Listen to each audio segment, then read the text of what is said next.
Welcome to Rex Corner. I have Pete Koch back, and many of you know him as Big Swede in Heartbreak Ridge. That was at about, I don't know how many years ago. Yeah, 1986. 1986. It's a long time ago. Yeah. But Pete's been around a long time. He's done some good stuff. He trains very hard. He trains people. He trains himself. He always stays in great shape, and he looks a lot like Richard Gere on Juice. Get that a lot.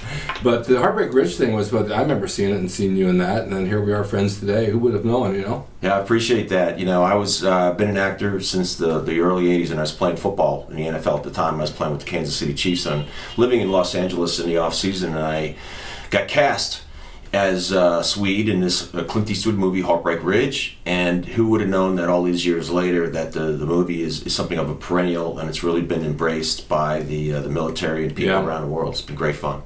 And where can they find us on your website? Yeah, if you went to PeteKoch.com. What I did recently was I collaborated with a producer friend of mine, Jack Neal, and he had an interesting thought. He says, wouldn't it be interesting if there was a Pete Koch, or as the Swede in a sense, did a movie review of Heartbreak Ridge, sharing stories from behind the scenes. So we made a 6-part Swede Heartbreak Ridge movie review that you can find at PeteKoch.com. It's been very, very well received. It's on your website. It is, and we're very proud of it. And so we've gotten messages. I've gotten messages from people all over 24 different countries that have seen Heartbreak Ridge. And that's a good movie. I mean, you had a good role in it. It's a really good movie. Yeah. Thank you. Over the years, you know, you were how heavy at that time? 300 pounds. And you're how tall? 6'6". Maybe more. Yeah, I went to the NFL Combine when I was a college kid at the University of Maryland. I was 6'6" and 5/8. You know, you're taller in the morning. No, this is a true story. I had a friend of mine that wanted to get on the highway patrol, and he was only like 5'7" something, maybe 5'8", and he needed an extra half inch to get qualified to be on the highway patrol. So they said, when you wake up in the morning, you're almost a half inch to 3/4 of an inch taller because you've been lying flat all night. Oh, okay. So he got up early and went down and took his physical and got his height done right away. Because 5 o'clock that day, he was short. He was short again, but it worked. You know, do you think, this is a side thought, do you think that working out over the years and doing squats compresses your vertebrae enough that you lose height? I have no doubt about it, that's true, Rick. And anecdotally, I haven't seen a study on it, but I just feel that way.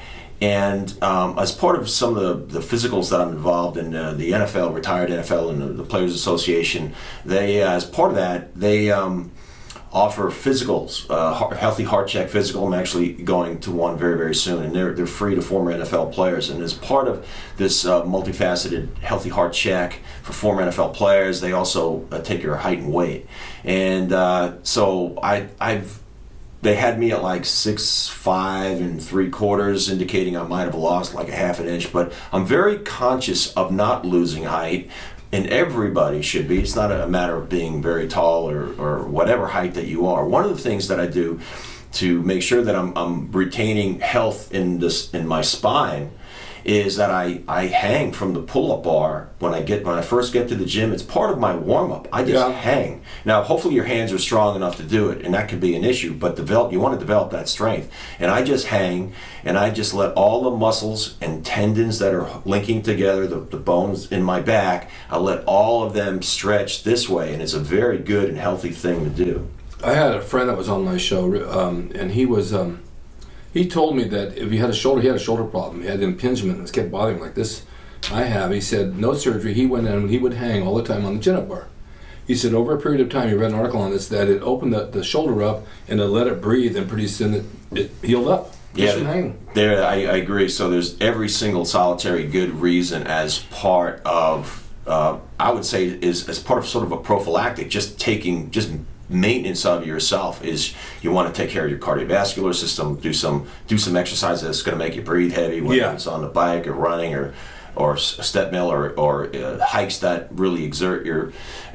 And also you want to muscular strength, but part of that again is taking care of the skeleton in such a way through stretching, and hanging is one of the ways to do. Hanging from your hands is one of the best way to reach that. Well, we were talking in my office about bodybuilding, how people just bodybuild and they don't do any CrossFit or training for their body other than movement and walking and moving and getting the body to move in different directions. And as you were talking to me, I was listening, I thought bodybuilding, it's basically just weightlifting. And when I started bodybuilding back in the days of high school, people said, oh, you lift weights. Yeah, I guess that's what you call it. It's weightlifting, pretty much. Yeah. You know? And as you know, and that I hope people understand about me, is I was the skinny kid. You could see that if you ever looked at my Instagram account, Pete Koch, and you'll see I've recently posted a picture. I was that proverbial skinny kid getting kicked around in all these sports activities. And when I was 14 years old, my varsity football coach, and I wasn't on the varsity yet, I was on a freshman football team, but he came to me, I'm from Long Island, New York, and my varsity football coach played football at Navy. And he was Roger Staubach center at Navy. And he said to me, Koch, you've got potential. You're tall, you're quick, you're fast, but you're weak. You're weak, and you got to find the weight room. And that's going to make the difference. To me, it was a call to action. I started reading the bodybuilding magazines, the old Iron Man magazine, Muscle and Fitness, and I started, it sounds cliche, this was truly me. I was lifting the weights in the basement, and so bodybuilding was my original love because I knew that could advance me. Somehow I knew that could make me a better athlete and football player. Yeah. Did you know what you were doing? I knew how to read, and I followed because the beauty... I remember the guys that I loved original, besides Arnold and Dave Draper, those were my sort of initial favorite bodybuilders. Yeah. But I also had this kind of special passion. I really loved Serge Nubret. Oh, yeah. Very special physique. And I would read his workout routine versus Arnold's workout routine, and I would notice differences. But I loved the way the magazines would lay out sets and reps, and I came to understand the pieces of the puzzle that form together collectively a workout that I could repeat and with some luck, and if I ate properly, advance my station, become more stronger and more muscular, and it worked. Yeah, I don't think that, and looking back on some of these routines in the magazines, some of them weren't all exactly how they did it. They had people who wrote those things up, and in the gym, you had a routine, or I had a routine, and everybody else did.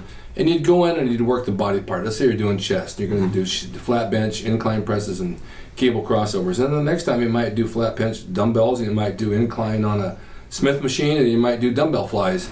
So it always changed. So anything that you read in the magazine probably was that routine for that day. But like anything else in life, you have to change things up to get results. You know, if you do the same thing every day, your body gets used to it, and it doesn't make any effort. It just stays there. Well, for me personally, and I understood that early on, so I began saving my money. We had one bodybuilding gym in the area where I lived, and I knew that it was, I figured out, and I borrowed a friend, and we drove over, and it was $15 a month to join Rab's Gym in Lynbrook, New York, $15 a month, and it was a converted grocery store with a karate studio in the back and a bodybuilding gym, hardcore bodybuilding gym in the front. And that was my goal. So I saved money, I joined that gym, and then all this equipment became available to me. The pec deck and these pieces of equipment that I only saw in the magazines. It was incredibly exciting to be able to use something other than a skinny bar, was an old, who was the weightlifting guy? Dan Lurie. Sure. I had a Dan Lurie skinny bar set with a little skinny bench and the skinny uprights. And at a certain point, you get sick of that. You know, there's only so many reps you can do in the curls. And I got to the gym and it changed my life. I started with some guys that were playing football in high school. This is going way back, and they had a weight set, but it was like the Sears weight set where you had the collars you had to put on, and the collars would loosen off and fall, and the plates would fall off, and they had to make dumbbells the same way. And it took more time in between sets than it did for the set to do it because you had to put them together. What a pain in the butt that was. The bench was a barbecue bench. It was this wide, and so when you lay on it would kill your shoulders. So to do bench press on a barbecue bench was almost impossible. So right, every time you wanted to change the weight on your dumbbell, you had to pull these little skinny plates off and then reassemble, and with the collar with the little L thing. Yeah. And then whatever was on tight, it was always falling off. But you know, that goes to I think that's the real story behind the story is that the dedication that you had. You were willing to mess with these clunky old fashioned dumbbells because at the end, once you finally got it screwed together, you were going to do your curls or your presses or your side, and you were going to change your body. That's right. The thing is that you didn't know, or I didn't know back in the days when I was doing that, because none of my friends would work out. They thought I was an idiot because I would do it. Why would you want to do a thing like that and change your body? Because I want to be better at what I do. That's all. It's no big deal. But I didn't have much to do other than curls. I don't know if I could do benches really very well. Standing militaries. And the dumbbells, I would just do curls. I didn't know anything about laterals. I didn't know that those things even existed. So then until you got to a gym where you saw some magazines and saw a rack of dumbbells and some weights put together, then you started to work out because you knew it was set up for you. Yeah. It's like going in to eat dinner. You have to make your own food, make your own table. You might just throw I do the same plate every day. The eggs are in the same bowl every morning, and the same, then I wash them, put them in the sink, use them over again. But to set everything up is a pain in the butt. I had a gym out here behind my house. I had tons of equipment somebody gave me. It was out there. It sat out there. It got leaves in it. It got dirt, rained on it, and I thought I never used it. Because to walk into the gym and have everything ready for you, it's so much easier. Agreed. And then you have the camaraderie of people. Yes. And, if I could segue, Confucius said we live in interesting times. And if you're a fitness and a strength and a bodybuilding enthusiast, lifelong, like you and I are, a subject that comes sort of around to me is what's the best way to get physically fit? How do you move that needle? How do you stay, on the leading edge of things? I'm 55 as of right now, and so where do we go? By the way, is bodybuilding technique the best answer? Or what about, I had a mentor for many, many years, Dr. Fred Hatfield, Dr. Squat, and he was a world record holder in this squat. He squatted over 1,000 pounds in competition 2 times. And he was a sports psychologist by his academic training. Very, very interesting man. So he had this great passion for powerlifting, and before that, he was an All-American gymnast in college. So he had many interests in physical fitness. Now I kind of fast forward to now. There's a lot of talk about CrossFit, and here's what I see is CrossFit. And by the way, I am a certified level 1 CrossFit coach. I used to own a CrossFit box, and if you know anything about CrossFit, you know what a box is. That's CrossFit lingo for a gym.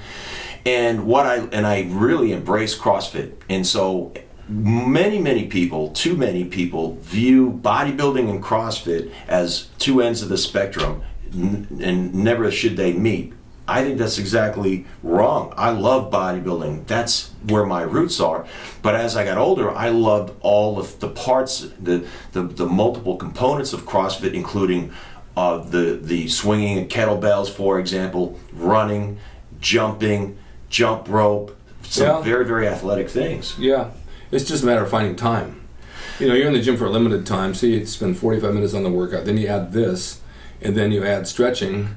Then that's 2 hours, and it's 2.5 hours, and it's like, oh my God, the whole day's gone. That's a good point. One thing about what a good and a well-run CrossFit box does is that they organize the workout for you, and everything's done on a schedule of an hour at most of these places. So you'll walk in at 6 o'clock at night, and you'll get straight into a warm-up, and then straight into some technique work on whatever lift that they want to work, and then you'll get into what they call a WOD, a workout of the day. You won't have any input. It'll all be coached up to you, and then you'll have a cool down, and out you go. What if you have injuries like I do, like my shoulder's really bad, or I have a new knee now, so that's okay, but there's certain things that don't want to bend a certain way, and if they give them to you, you can't do them. Right, so that's where the really good coaching is important, and it's so what you do with an athlete like yourself who comes in and says, I'm dealing with this issue right here on my shoulder, you say, well, let's modify the workout for you. So instead of, we're doing overhead presses today, that's not going to work for you, so let's swap that out,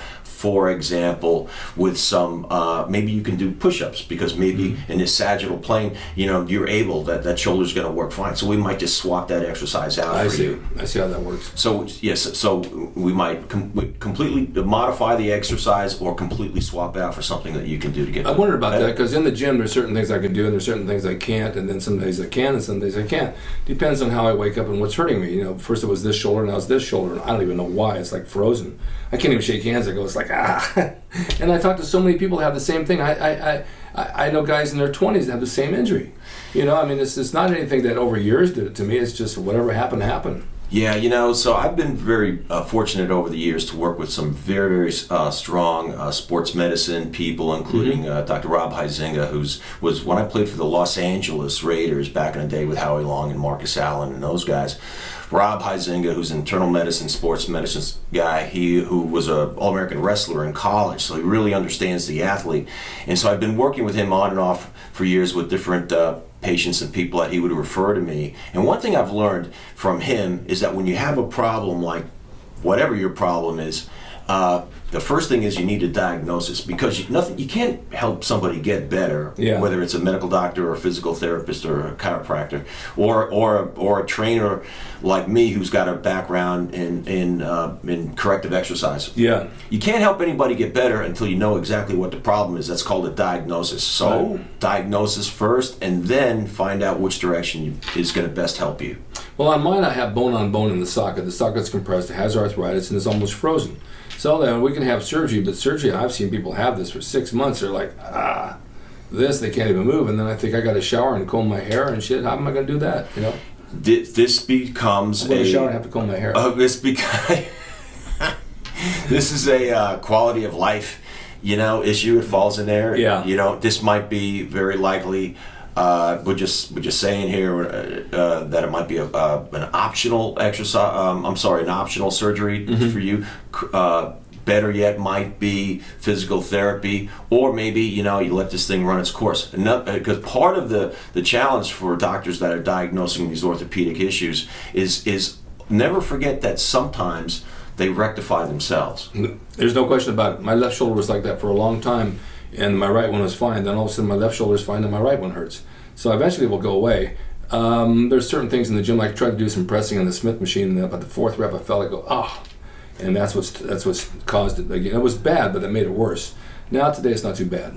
It's interesting. A friend of mine was at the gym having a conversation last week with Arnold Schwarzenegger, your old dear friend and training partner.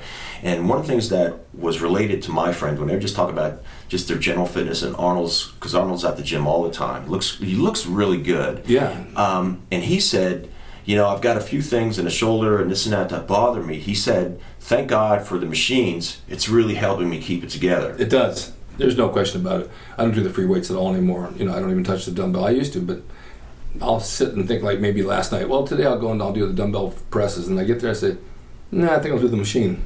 Because you get the same, as long as you have muscle resistance, you're getting the same sort of thing going there. Of course you have the balance of the dumbbells. It helps a lot of the side muscles and this and that.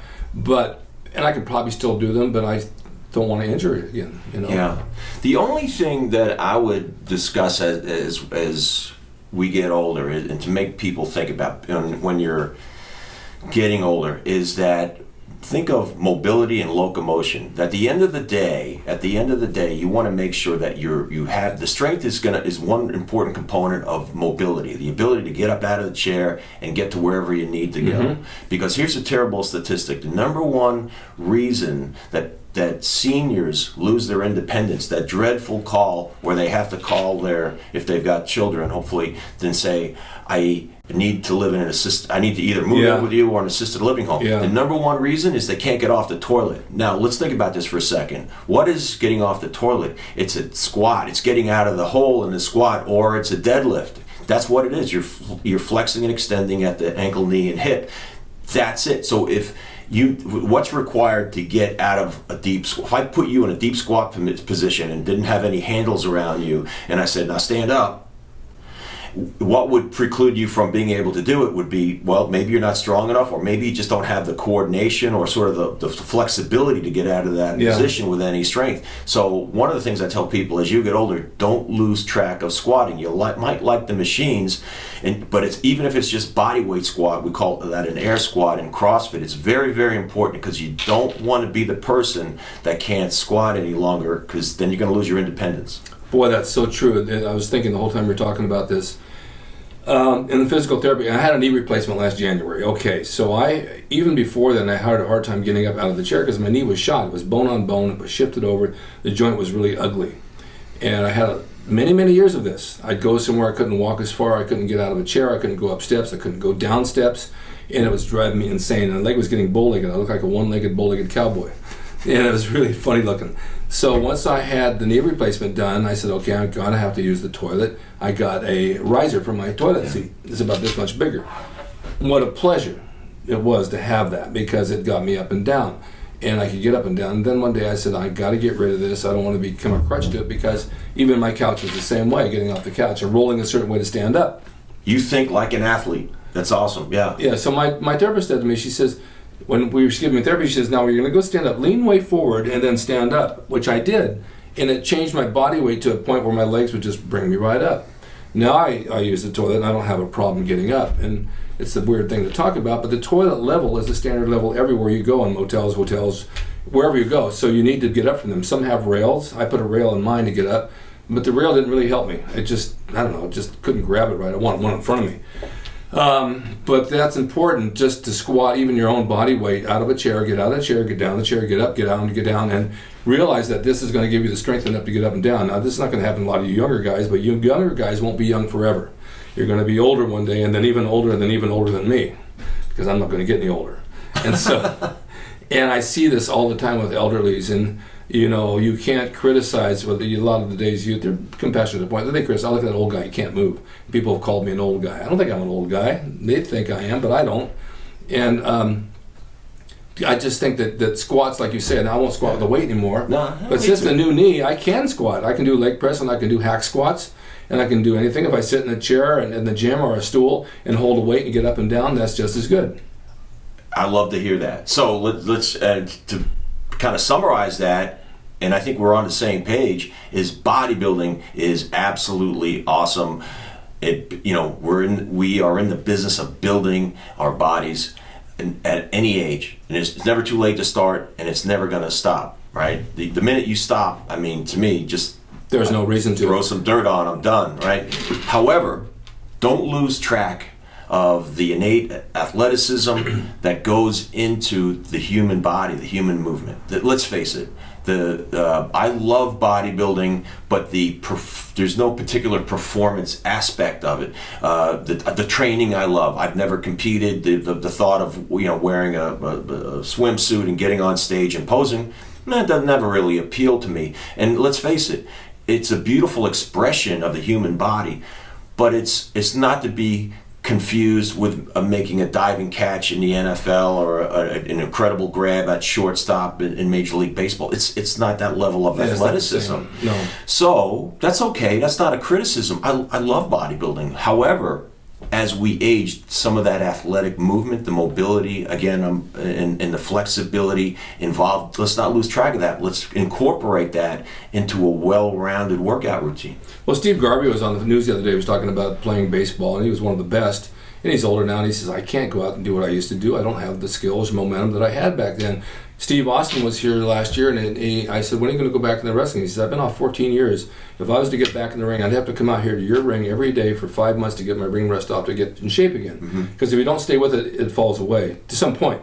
It's like riding a bike, though. It does come back. But I've also noticed as I've got older, and a lot of you older guys out there, I have what they call spinal stenosis. And that's compression of the lower vertebrae and arthritis. And what's happened is pinched a nerve in my back and has made my feet go numb to a degree. They're not totally numb, but they're numb when I walk, and you feel like you're walking on paper. Then it crawls up the side of your leg, and then it crawls up a little bit more, and your skin feels weird to the touch. So when you stand up, it's not just that I can't stand up right away. My balance is off because the numbness in my legs makes me feel like they're not underneath me. It's a weird thing to have. And I've talked to other people that have it, and it may never go away. Certainly I'm not going to have back surgery for that, but it does throw you off a little bit. But on the good side of that, I have no pain in my legs. So I can work out, they never get sore. Well, you've got a few years on me, and you're talking, and that's what I love about your show, because you've had guests that are your age, and quite a bit younger, and I guess in their 20s, right? And on, and everybody's discussing how physical fitness and bodybuilding, most of your guests, intelligently discussing the best practices to be good at what you love, passion, men and women. And I think that's interesting, and I appreciate the fact that you're sharing the realities of how you feel as a man in your 70s. The fact of the matter is, folks, let me tell you something. See this man in person. I've trained with him in person. He's absolutely amazing. I mean, he's a leader. He's a thought leader, and he's doing it. He's doing it from the front. So yeah, he's got some, but he's honest enough to tell you he's got some aches and pains. I got some aches and pains too. But fight the good fight. Keep on moving forward, because there is no option. I don't look at myself the way you pronounce me or you caption me. I know a lot of people do look at me that way, and I'm flattered by it, and it makes me feel good, and I help others. But I just look at myself like every day is a new challenge, and I want to be the best me I can be. And therefore I get out of bed, and it's weird as you get older, because my mom lived till 97, and she was alone. I called her every morning and every night.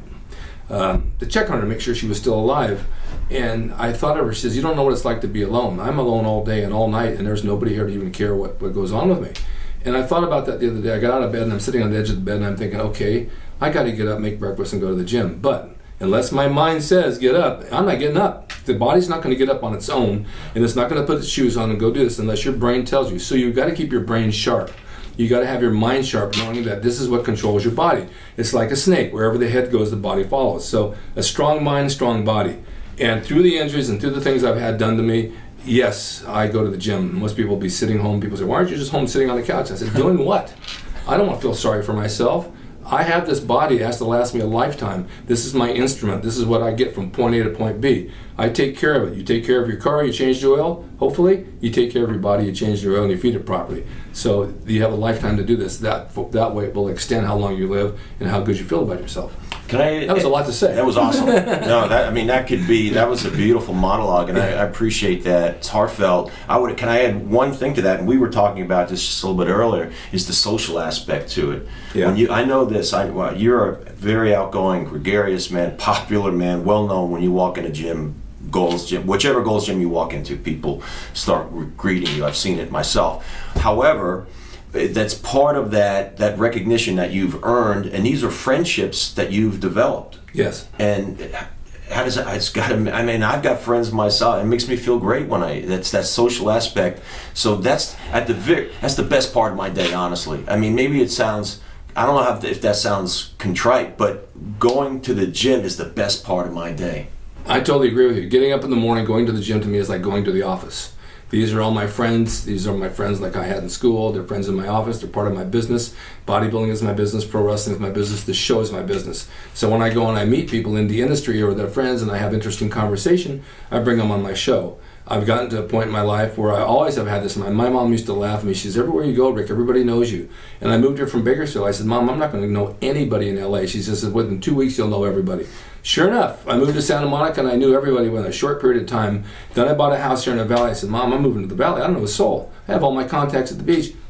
Given a month, you'll know everybody. Sure enough. And it's that way. And when I go out at night, and if we go to a restaurant in Beverly Hills, or we go to Monrovia, or we go to Pasadena, I will run into somebody who knows me from somewhere, and they'll start talking to me. Managers of restaurants and waiters watch my show. I get great service. Every time I walk in, hey, I watch your show. Come on, I'll get you the best seat in the house. This has been going on for years, and over the past few years, more and more and more. I'm flattered by it. It wells me up inside. It's a good feeling. It's a good feeling when people recognize you and see you, and they're nice to you, and you've got to be equally as nice to them, because that's what's really important. It's really not who you know, it's who knows you, and I've said that before. You know, you can know people, and people say, I know Rick Drasin. I know. Do you know? No, I don't know who that is, but they know me. And it's nice because you feel welcome wherever you go. And I was talking to a friend of mine, and I said, go to the gym. I mentioned him to you. He said, well, I don't know anybody there. I said, well, you will if you walk in and make yourself friendly. I had some lady who's extremely overweight talk to me on the bike yesterday. No one talked to her. I talked to her. And by the time we were done, she said, thank you so much for the conversation. I haven't talked to anybody else in here. I said, my pleasure. I enjoyed it. And that made it all worth it. Yeah, good for you. God bless you. You're awesome that way. I know it. Well, I want to thank you for being here. We did a good 30 minutes. I appreciate you. Drasin, you know, I appreciate you all the time. I love your show. Thank you. Maybe I'll live another year. Let's hope. I don't know. All my friends around me are like pushing up daisies somewhere, and I think, oh my God, you never know when your time is up. Then you get to be in your 70s, and my dad lived till 53. I was 18, and when I reached 53, I said, that's it, I'm done. Nothing, I can't make it. Then I hit 54. Then I hit 63, not 73. So you never know when it's gonna. You just do the best you can and hope for the best. Eat right, train hard, be good, be nice to people, keep a good attitude, and always keep a smile on your face. Because if you smile, you can't be mad. Right? You're right, Rick. Thank you. Appreciate you. Thank you guys for watching Rick's Corner, and we'll see you all next time. Have a great weekend. There's a lot of stuff to do out there. Got to tackle it while you can.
drasin.com. He is the equalizer, baby. See you next time.